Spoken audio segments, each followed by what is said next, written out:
there's no question about it. The Suns are in trouble and are staring down the barrel of defeat, James. Can Devin Booker's men turn things around against the Nuggets? Can they, Jack? Yes. Will they? No. Oh, I'm so worried about this Suns team. Chris Paul's injured. He's got a sore groin. He's really struggling now. The key thing for Phoenix, though, is they're going home. They're down 0-2. We're going back to Arizona. They're 30-14 at home so far this season. Pretty good.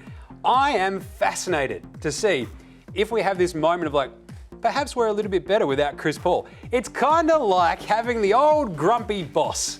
The grumpy boss, you come into work, he's always just, he's cruising, he's a bit older, he doesn't know how to relate to the younger workers, he's always angry, and then he goes on holiday for a couple of weeks, and suddenly a lot more stuff gets done. It's a bit weird how that happens. I feel like this is a bit of the Chris Paul, but they're 12-9 without Chris this season. And now you've got Kevin Durant. This clears the decks a little bit for me, just to put the ball in Booker's hands.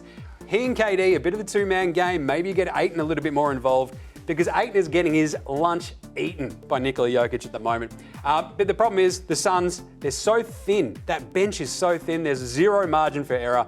I don't know. This is probably going to get out of hand for Phoenix, I think. But again, as Sasha said, the series doesn't start till someone loses at home. Sasha, how are you seeing this series?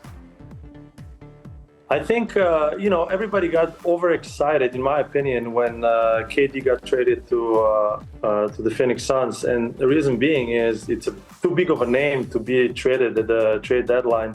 You have to give up a lot of players for somebody like that, and you don't have enough time to get everybody on the same page. Like you touched the point over there, they are they don't have bench that can actually carry on the minutes and keep the score even, or even give them a little bit of a break. So the way their rotations are completely different from Denver. Denver is the team that they've been trying for 2-3 years to find that core group, the guys that can help each other, and they know each other.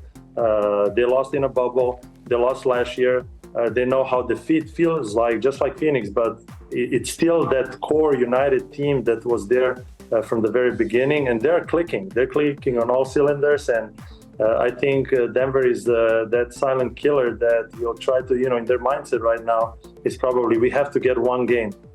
We get one game, we are golden. So they will come out very strong in game 3, and Phoenix will play like there's nothing to lose. So it's a must-watch game. There's actually a key there, I think, as well with the defense. Like Sasha talks about this, about how they play together.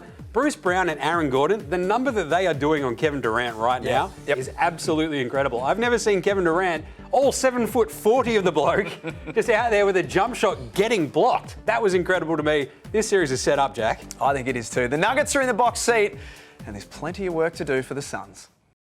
You know it's a better betting app when you've got stats and insights for every major game and race. Plus expert opinions from the best minds in the game, all in the palm of your hand. That's better. Chances are you're about to lose.